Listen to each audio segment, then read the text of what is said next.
Mallet Radio. Hey, it's Sarah Saul, and this is Malachot Radio. If you are at all in favour of raising both awareness and money for children in need all over the globe, then you're going to love the discussion that we'll be having today here on Malachot Radio about a project called the Laughing Otter Music Festival and the guy behind it all. Jeff Bosenberger, originally from Canada, currently residing in Melbourne, is organising a 24-hour global music festival to be held on every continent. And it's all to raise awareness and money for children in need. So, Jeff, I want to start off by thanking you for choosing Malachot Radio to broadcast your mission and share your story. It sounds super exciting. Thank you so much for being here. Yeah, thanks, Sarah. Thanks for having me and helping me get the word out and getting this project off the ground. So as I understand it, the Laughing Otter Music Festival is to take place on the 26th of August 2023, is that right? Yeah, that's correct. Okay, so that's around about 21 months time from now. So it seems like it's, you've got quite a bit of time, but of course you've got so much organising and planning and things to do in that time, and we all know how time flies when you're busy. So tell us a little bit about your aims and objectives, for the next 12 months or so. I know that you've got this Kickstarter campaign. A little bit about your aims and objectives, and a little bit more just about the overall purpose of the Laughing Otter Music Festival. Okay, so just to break it down, the reason why we chose 2023 was really so that we had enough time to do things right and to generate the level of momentum and support that we're really looking for. It does seem like a long time away, but I've been in business now for 30 some years, and 20 months when you're talking about a fairly significant project gets eaten up pretty quickly. Yeah, I bet. So the first stage of the project is we are currently running a Kickstarter campaign that will raise the initial level of interest and some funds to go towards just doing some market research and just understanding where the demand is and where we should be focusing our energy. So if people want to get in early, then tickets are on sale at 75% off via the Kickstarter, because really more than selling tickets, we want to know where people's interests are and where they're coming from. So that's what's running right now, and that will kind of that will basically dictate. That's the word I was looking for. Dictate what the next phase will look like. And so once the Kickstarter is done, we'll start recruiting artists, acts, event managers, insurance companies, and all of those people that I'm talking to them now, but it'll start to solidify over the next 20 months or so. And I believe that you've had some quite positive results so far. There are quite a lot of people wanting to back your Kickstarter campaign, and you've attracted quite a bit of media attention, and you've spoken to people in the music industry and all that. Isn't that right? Yeah, that's true. We're starting to get a significant amount of backers, and there's some really big players in the music industry, both from the artist side of things and people who run these type of events, that are watching the Kickstarter very closely, because they want to jump on board early, because our vision is to be as big as Live Aid, and what Live Aid did for hunger in the globe. We want to surpass that and give children all around the globe a fair start in life. And what a better way to do it than through music. I know Bob Geldof and his efforts with Live Aid, they did more for global hunger than a lot of the big NGOs do in a lifetime. So it works. It's an absolutely incredible philanthropic vision that you've got. So what was it that inspired it then? Were there any sort of philanthropists that inspired you, famous or not famous, well known or not so well known, or was it sort of, like you say, the Live Aid and the Woodstock era, that kind of thing? And just I think Sorry, Yeah, you had, I think you'd mentioned somewhere that it might have been in your website where I read about it. You've always found it very difficult. You don't like to you can't turn your back on anyone who is suffering, particularly a child. So, that sort of protective yeah, instinct in you as well. Did that become stronger as you became a parent? You've got a child, haven't you? yes. All of the above. Like, it's just, I've always had a soft spot for the underdog, Mm. and just seeing children suffer. It's I just can't. I've traveled a lot around the world, and when I'm in places like Southeast Asia and third world countries, it never ever escapes me. I just can't. It bothers me to the core when I see young children really not getting a start in life, Mm. and that really was multiplied um, with the birth of my son. I I just can't imagine the must be for a parent to be looking at your child who's been crying for months, and there's no hospital, there's no food, there's no clean water, and the only reason your child stops crying is because they're just too tired and weak to cry anymore. Yeah. How as a parent can I even accept that in this world? Like, Yeah. just because I happen to win the lottery and be born in Mm. Canada Yeah. rather than in somewhere else. That's Yeah. nothing I did. Yeah. So I think that we really have a choice in. I think it's very binary in my head. It's very binary. You either believe that every human being has a right to a fair, safe life, or you believe that by some arbitrary luck of the draw, you happen to be born somewhere where that's a luxury that you deserve that others don't. Mm. I just happen to believe that everybody's human, everybody deserves a fair start. So Definitely.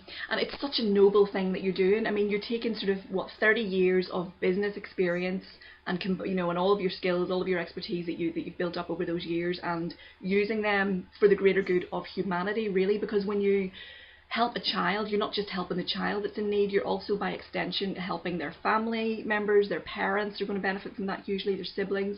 It helps the whole family really, and so many families all over the world. So it really is going to make a huge impact. I would hope so. Like, Yeah. I just, again, philosophically, I just believe you give every child a fair start in life, and most of the social problems we have in this world go away. Hmm. It's it's well documented, it's well proven. When countries become more affluent, when children become better educated, then crime, violence, all that just seems to disappear, and it's because people have better choices. They're not as desperate. They become educated, and it just goes away. Um, and even the studies have shown even things that are don't seem related, like climate change, climate abuse of the abuse of the environment goes down significantly when your populace is more affluent and better educated. Yeah. So it's and yeah, and Hmm. I'm hoping. Well, what we're all hoping is that this exchange of information and improving the lives of young people around the world will just it just becomes exponentially more beneficial as Hmm. every child gets a better start in life. Like you said, Yeah. that child becomes a family, that family becomes a community, and that community becomes a global citizen. Hmm. Tell me a little bit more about your background, because I know that you've had your background is business really, both with startup campaigns and the corporate world, of course. Yeah. You don't come from a musical background yourself, or do you?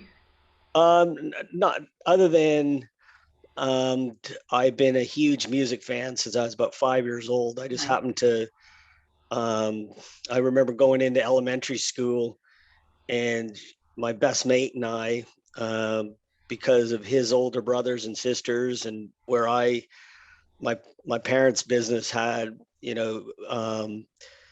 a lot of teenagers as employees and that. So because of our influences, we would shock our teachers in grade 1s, 2, and 3 when we were showing up for the class Christmas party, and we had The Who, AC/DC, Led Zeppelin, Meatloaf, Pink Floyd albums, and our teachers are going, "Do you guys actually like this?" And yeah, we're like, "Yeah. Have you heard Keith Moon play the drums, man? He's fantastic." And you're 6 years old. Like, are you serious? Yeah. But yeah, so I've been a huge music fan my whole life, and I play drums myself. So music is, it's a great way of bringing people together, isn't it? Yeah, it absolutely is. There's nothing that very healing as well. Yeah, absolutely. And just my musical tastes, I'm a big rock, metal fan, and I make a point when I travel to seek out the metal bars, and I've had fantastic experiences of just walking into a bar in India, walking down these stairs, and then there's 150 local kids, Indian kids, just screaming out "The Trooper" by Iron Maiden. And I'm looking around. Yeah, that's music. Yeah. It's universal. It's beautiful. And so after 30 years of really in business and technology, I just I've had this dream of having this festival for 15 some odd years, and I just always wanted to do something where my passion for music could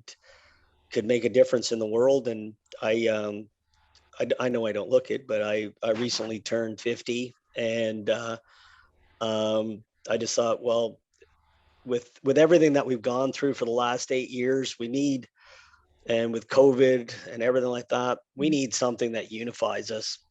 Everything from, there's been a lot of very, very powerful political divisions of the last 7, 8 years. And I just think now the timing's right. If I don't do it now, I'm just going to, the opportunity is going to pass by, where the world's starved for something to get behind. And absolutely, if I'm able to give that, just have one massive kick-ass party, and the end result is millions of kids get a better start in life, well, that's a lot of wins. It's a lot of wins. And it's amazing to think that we can really, all of us can make a little bit of difference in our own way just by showing up and enjoying the music and having a party. Yeah, that's it. Like, that's all we need to do. Buy our ticket. That's all you need to do. Grab a ticket. Yeah, get a ticket and get down there. Yeah, sorry. Yeah. Sorry, I was going to say, I believe you've also, one of the things that you're also making it your mission to do is to help indie artists with their musical journeys. Is that right? Yeah, absolutely. This is something that I dreamt up at 3 a.m. I think there's, like, as a music fan, it's really hard I find it very hard to find new acts that aren't really pretty mainstream and very, I'm not degrading any taste or anything like that, but there's a certain style of music that hits mainstream now that, it's not that it's not bad, but there's just no real avenue, unless you're in the scene really deep, to find new artists and for those new artists to get a break. Like, I know a lot of musicians that are fantastic. They're incredible players and sound incredible, and they're lucky to get 10 people at one of their shows. And so I dreamt this idea up called the Festival 500, and the Festival 500 will be 500 bands, and it really is first come, first serve. I'm not going to be a judge. The team, we decided we don't want to judge our bands. We just want everybody to get a chance, first come, first serve. And you're in on this 500. And because of the positive press that the Laughing Otter Music Festival is already starting to generate, even like programs like this. I've had a number of interviews now.